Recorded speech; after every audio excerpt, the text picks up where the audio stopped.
What's up, guys? I'm going to do a breakdown of the E-mini. It's October 13th, 2023. It's Friday the 13th.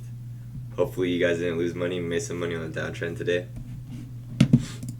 Let's get into it. So yesterday, bears get a nice double top, and bulls get 3 pushes up, and that creates a wedge top for the bears.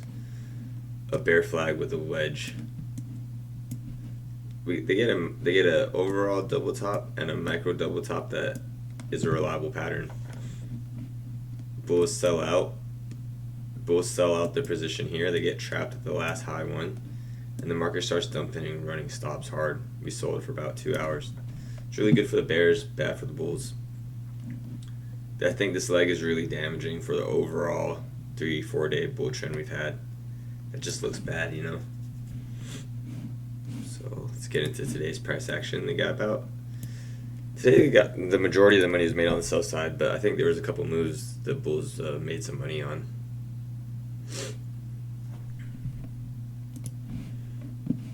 So the first 6 bars, bulls get a gap up with continuation. They make 10 points after the gap up, so this is good for them. This is a continuation of yesterday and the gap up. But with this price structure, we see a lower high made by the bears in a downtrend. Here's the first high, and here's the lower high. 2-day pattern, we sell and start to create a bear flag, and this gets parabolic. Here, bears start to put in some good wicks, bad for the bulls, good for the bears, and they reject the 10 points. So, well, that's about 20 points. But with the gap up, bulls make 20 points, and then bears sell off for 20 points. So we're right back to where we started. Bears close the gap, so they're seeing continuation from the sell yesterday right away.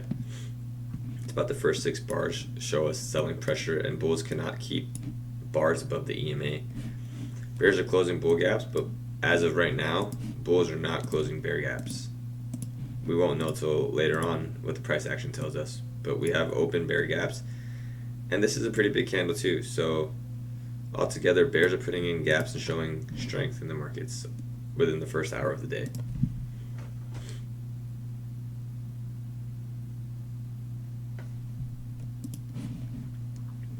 Here we get a bear flag. They actually get 1 push, 2 push, and 3 pushes, and then bulls get their turn and try and make money. They make about 9 points here. This was a tough bear flag because it happened fast. You know, maybe this would be a nice bear flag, but that is actually what happened, but just not in the way we would expect. Down, up, down, up. So here's the bear flag. Let me draw it so it stays. Bear flag, and there's the top. We can use this this could be a top, this could be a top, and there's the rejection. So we get a bear flag with a reversal pattern. I think that's a good short.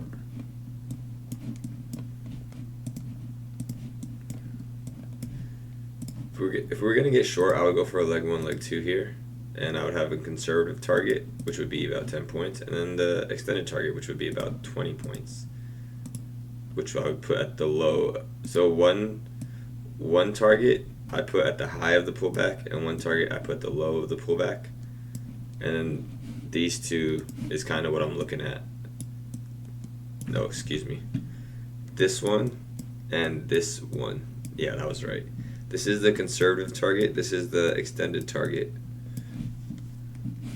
It's always good to have targets in mind. It doesn't mean the market's going to get there. It just means maybe we shouldn't counter trend trade until we get there.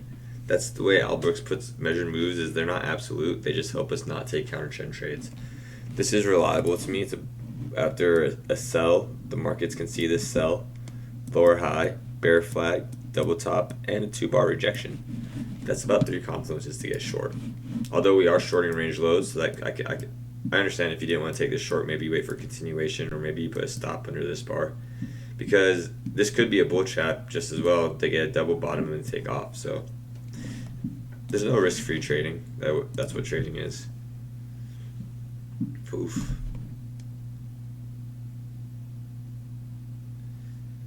Markets are looking for some sort of support right now. So bears are selling strong. This is a good strong leg down, and it looks like the market wants to test the low of yesterday. What in all time frames, on all bars, 30 seconds, 10 minutes, 5-hour bars, the market is just looking for support and resistance. It's vacuum testing to support and resistance. Sure, in a trend, it vacuum tests more, but it's still testing something. When we're selling, it's looking for buyers. When we're buying, it's looking for sellers. It's racing to find the most participants. There's an imbalance of participants. So there was not enough buyers here to range, right? So that we only had one side making money. So since there's not enough, the market needs participants. The market doesn't need us to make money, and it moves off imbalances. So if the markets find more participants down here, then that could be the sell. The vacuum into finding more of what it needs. It finds support, it finds buyers and sellers, and that's where everyone starts to get slammed. The market's always in search of resistance or support, and it's looking for it right now. I think today's magnet was the low of yesterday because it just seems like an easy target. If you're selling, you're like, yeah, the low of yesterday. Maybe you take some off at the gap close. That makes sense. That's probably why we saw the bounce. We had people wanting to buy the breakout that missed the gap up. And then the market puts limit orders here and we sell off again. This leg has more influence than this leg up. This is a bear flag too from here. That's the pull.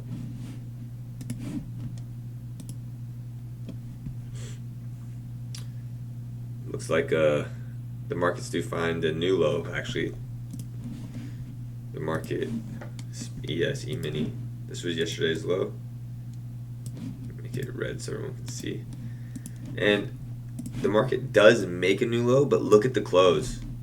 That's crazy. Look at this close. See, this is the intricacies of price action that it's important that we all pay attention to. Look, yesterday's low, and look at today's look at this close. It did not breach yesterday's low. Yeah, we made a new low, but they took profits right away. The bears don't have conviction at new lows. Does that make sense? The idea of shorting changes, which is hard to understand. Which is hard to understand if you're short since yesterday. You're gonna think this is gonna make a new low. Maybe it does make a new low. I can't necessarily remember, but this is so important to at least take some profits here, or on this close, because if this even closed like 1 or 2 ticks below, I wouldn't even be mad if you held longer. But this is telling you the bears are not shorting below yesterday's low at this moment in time. Context always changes. That's what makes trading so hard.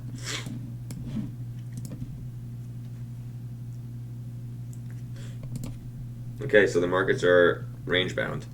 Why are they range bound? Because bulls made money. Did they make money here?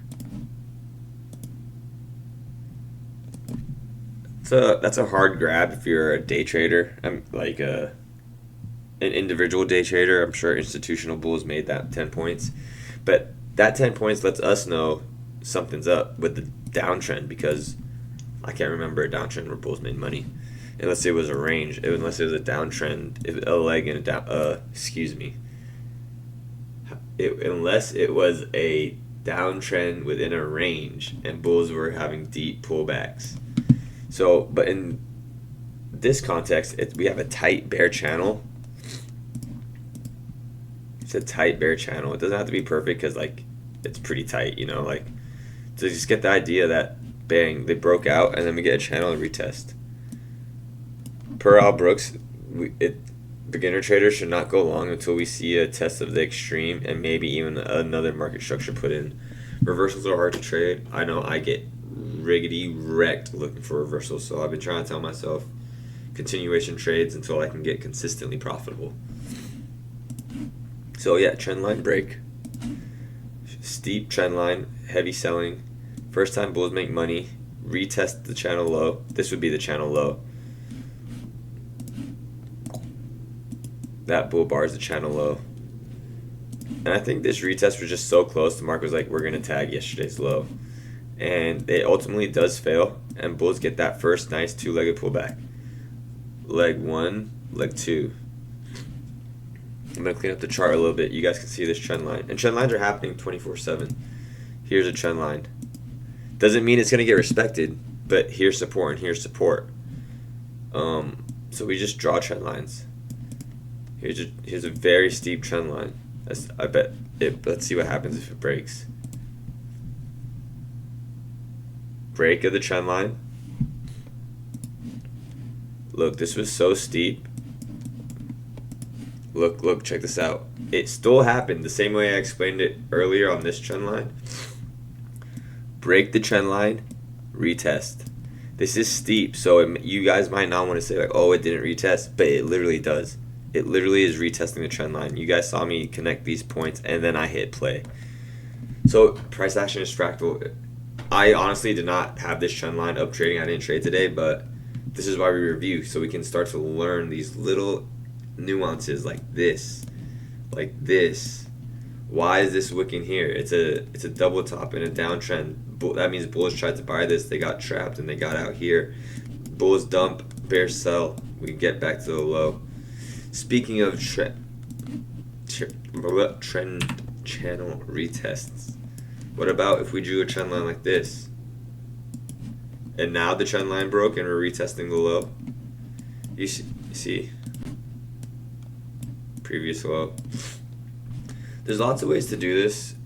Al Brooks, he likes to say like you have to draw a lot of trend lines until you see one get respected. I have literally just started drawing trend lines like last week because it gets confusing. I try not to have one or two. I try to have like no more than 2 trend lines on my screen because I just get so confused and I think everything has to follow everything. My main edge in trading is point counting, taught by one of Al Brooks' students in the trader room. She's a great teacher. I definitely think everyone should check Rose out. Rose, hello if you ever see this video.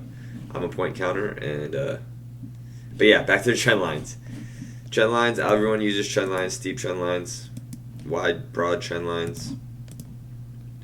That's how this is called dueling trend lines, and you kind of just learn how to. The idea is to frame the market in a way that we can place trades.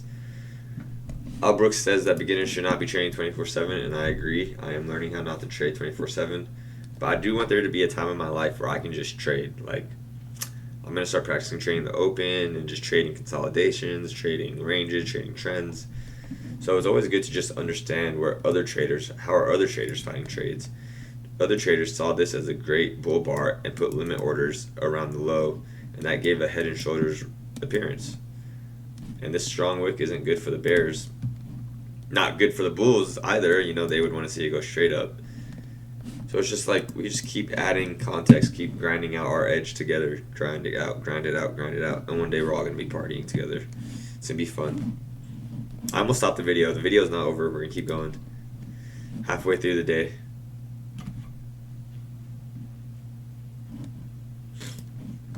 Okay, bears make a new low.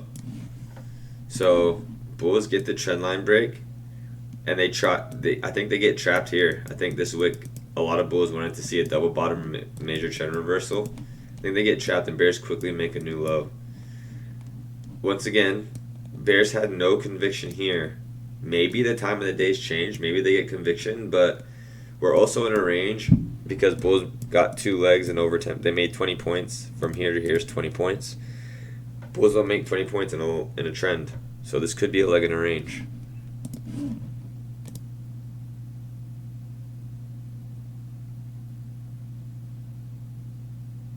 Look at that. Okay. So bears do make a pretty solid low below yesterday's low. They did close a huge bar, but it got reversed right away. Right away, they got the inside bar on support, and it reversed. So yeah, they were shorting lows, but I think that's from the momentum up here. If you look at the way this short happened, it happened after a retracement. Bears needed some time to regain, to take profits, to adjust. They hit institutional resistance and short again for a new low. New low of the day, but it reverses right into the EMA right above yesterday's low. So although we overshot, we snapped right back into the low of yesterday. The market moves and overshoots because it doesn't know it's gone too far till it's gone too far. And that's why we get overshoots. Per Al Brooks, I'm pretty sure. Or maybe that might have been Trader Tom. It was in that group. I watch all of them, so they're great guys. Check them out. This is bad for traders. Let me pause. Actually, this is important. This is really bad. I myself am not good at sitting out. Like, I would see this, I would see that, and just straight up go short and get trapped. After a big down and this huge bar, the market went to a tight range, and this is Brooks just says new traders to stay away from barbed wire. This is just not. This is not for us. And if you ever got caught in these, I'm sure you understand that sentence. It's bad, man. It sucks seeing double tops and double bottoms and failed breakouts and bull flag. You guys have all been there, I'm sure, and we just get ruined. Our P&L gets ruined from all here, just short, long, short, long, short. So I'm really trying my best to identify this type of price action to stay away, not to trade. Not yet. This is a limit order market. But of course, I only know that after it's happened. Let's go with the day. It's almost over. It's a Friday. Had a pretty good move.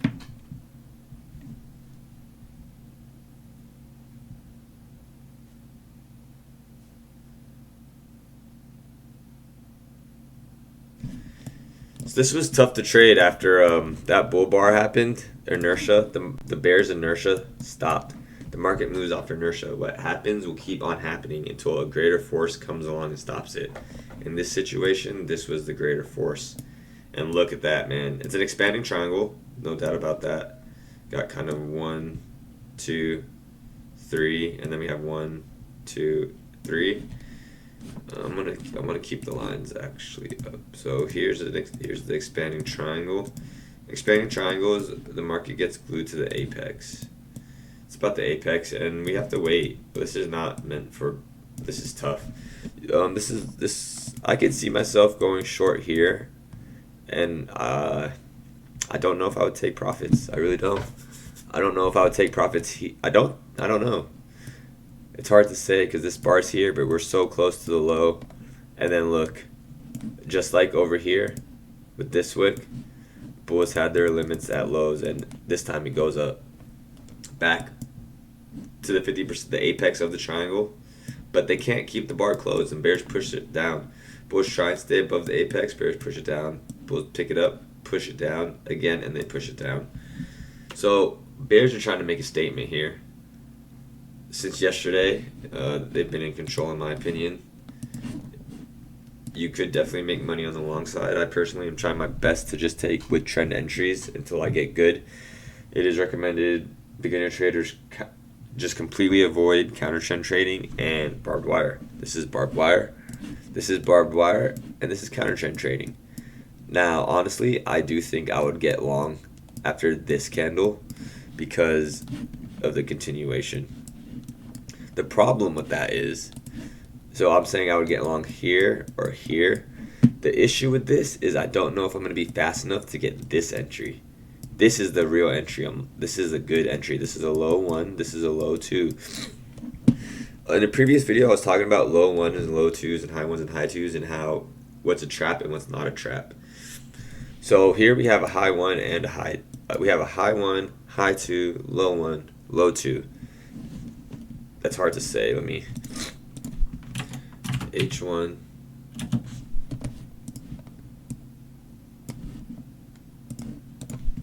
L1. Oh, excuse me, L1. I don't know why that one's okay. Let me just. Why is my H? Oh, I see. I had caps lock on.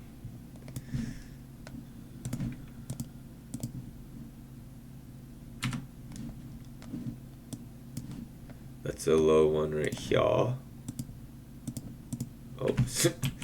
what the hell? Okay.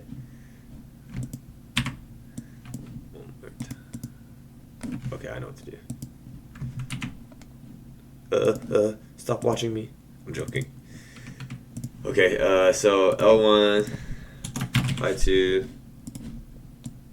and L2. These are all credible entries, but there's a difference between these. And it's really important we start to understand where the traps are so we can be the ones taking the trap traders' money. Okay. So bulls have a leg up, right? I hate how it does that. Bulls have a leg up here. This creates a high one, new high. Bears get a new low. See this? This is what's interesting. This is a high too. We get more because it's a new high after a low, right? So we get more information at a better price. So this is telling us bulls are buying lows. That makes no sense. In trading, we should either get more information and less, and a bad fill, or less information and a good fill. So now we see the bull side of it. Look at the bear side. I'm gonna zoom out a little bit. Oh. So I have to zoom out and I'll zoom back in. Damn it. Okay. So here on this low one, it looks like a rejection, but it's still too early to tell. Is this a bull leg and a pullback, or is this a continuation of the bear leg? But now look at the low two. We're like, oh hell yeah, we just broke out of this bar. We broke into the EMA. This looks like a bear flag now. This looks like a lower high. Do you see how we got so much information off this low two? It's at a worse price though. We short lower. L1 was a better short, but it was a riskier trade until the L2 took place. And this very well could have snapped against you. And then the high two would be up here with more information. Do you see? Do you see how if you get a high two and it's not a worse fill than the low one, than the high one, it's a trap. And that's like a few videos ago I was explaining that from where this day. It's the same. I just explained the same situation but reverse. This is the low one and this is the high two at a worse price. See how this fill, if you go short here, you get a better fill on this candle over the low one. So why would you get more information and more money? You get one or the other. So today it was like that, but reverse here. See, the reverse happened. I'm gonna go over the overall market cycle time, bigger time frame, because I am pushing it. I try and keep the videos around 20-25 minutes. Ooh, he's getting fancy now. So on the daily time frame, this is July 27th high, the range highs. This is about the range lows on the hourly. We see some wicks here. And we're just range bound. We're below the 50% level of the overall range. And we broke through the EMA. Bulls would want to keep this above the EMA, and bears got it. So this looks like some sort of double top, some sort of retest of this range. We're retesting the balance zone here. Here's the same. And they sell. It'll be interesting to see what we get next week. Maybe a double top sell, maybe a bull flag and rip. Maybe we consolidate. These two red lines you see are this week's high. This is October 9th's low, and this is October 12th's high. These are two important magnets going into next week. Just like the previous day's high, low, open, and close is important, the previous week's open, high, low, close is important. So I'm slowly, maybe another 2 weeks, you'll see like one more type of thing added on the daily chart, because this is how I'm going to try and layer my edge from a higher time frame and trade the lower time frames. I figured out how to keep the same lines on the hourly time frame, so here we can see it a little bit better. So this is this week's price action on the hourly chart. Wait, was the October 9th, was that Monday? I'll have to check. I'm pretty sure October 9th was Monday. So yeah, here's this week's low. It's like a bull flag and a double top. This week, bulls got a flag, second flags fail, third flags fail, and we sell. Bears get a flag, and now we're going to see what happens at lows. Market's range bound. We're in a range within a range, and so, we'll see what happens. Could be an interesting year. This is the hourly chart, super zoomed out. That is bearish market structure, but this is bullish market structure. They broke through the double bottom and came up here, so we'll see what happens. It's going to be fun. I think we can get a couple moves by the end of the year. Nothing crazy, but enough to put some Christmas presents under the tree. I'm definitely gunning for that payout, and I'm probably going to do an account update this weekend, because I have to update everybody on what I'm doing. I have 2 live accounts, not the 150K. I blew out the 150K. I have 2 live accounts going live. I'm taking a couple days off to just reset and really understand. I'm playing a different game. I'll explain it all in the account update. Have a safe weekend, everybody. Please, please, please study and please sim trade and keep studying and keep breaking down charts. One weekend, be like, I'm gonna look for only trends and just find every trend. Next weekend, only ranges, and slowly our edge will just keep stacking and stacking and stacking until we're making so much money we can't count. Hit the subscribe button. Turn on your notifications. These videos get posted every day at 3 p.m. It's breakdowns of the E-mini. Thanks for tuning in, guys. Have a safe weekend. Hug everyone. Bye.